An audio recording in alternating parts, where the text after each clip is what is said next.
Oke, di sini kita punya soal dua buah dadu dilambungkan. Jika diketahui dadu pertama muncul mata dadu 4, berapakah peluang bahwa yang pertama dadu yang kedua itu muncul mata dadu 5 dan yang kedua atau pertanyaan kedua itu jumlah keduanya lebih besar dari 7. Nah, untuk menyelesaikan soal seperti ini, teman-teman tinggal menentukan dulu titik sampelnya, ya tergantung sama soal, dan yang kedua itu ruang sampel. Nah, pertama yang paling mudah itu kita bisa tentukan dulu ruang sampelnya ya. Nah, untuk pertanyaan A dibilang karena dadu pertama itu sudah ketahuan bahwa mata dadunya itu adalah 4 ya, berarti penentunya itu ada di dadu kedua ya. Jadi dadu pertama itu mata dadunya 4. Nah, sekarang dadu kedua ya. Dadu kedua itu punya sebanyak 6 ruang sampel ya. Karena dadu kedua itu ya mata dadunya mulai 1 sampai 6.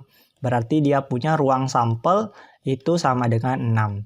Nah, sekarang yang ditanyakan di soal adalah dadu kedua yang muncul mata dadu 5 ya. Mata dadu 5 itu berarti titik sampelnya ya. Titik sampelnya itu adalah 1 ya, karena hanya satu nilai mata dadu 5 ya, hanya satu ya. Dari 1 sampai 6 yang nilainya 5 itu cuma 1. Berarti titik sampelnya 1.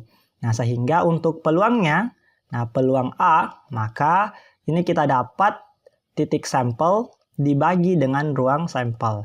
Nah, titik sampelnya itu adalah 1, ruang sampelnya adalah 6. Sehingga peluangnya adalah 1/6. Seperti itu. Nah, untuk yang bagian B, jumlah keduanya lebih besar dari 7. Berarti dadu 1 tambah dadu 2 itu jumlahnya lebih besar dari 7. Seperti itu. Jadi dadu 1 ya ditambah dengan dadu 2. Nah, dadu 2. Nah, di sini di soal kita kan sudah tahu bahwa dadu 1 itu nilainya 4. Dia menunjukkan mata dadu 4. Nah, di dadu kedua supaya hasilnya kalau ditambah lebih besar dari 7, maka kemungkinan nilai yang bisa di sini adalah 4, 5, dan 6 ya. Ya, jadi sini maksimal 6.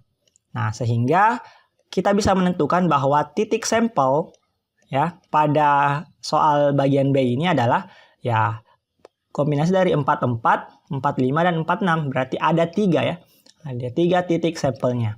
Nah, ruang sampelnya itu sama ya. Ada 6. Nah, maka peluangnya itu sama dengan cara yang di atas atau cara yang bagian A-nya.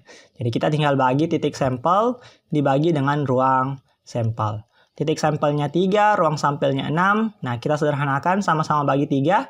Kita dapat 1, kita dapat 1, kita dapat 1/2. Berarti peluangnya adalah 1/2. Seperti itu. Oke, sampai jumpa di pembahasan berikutnya.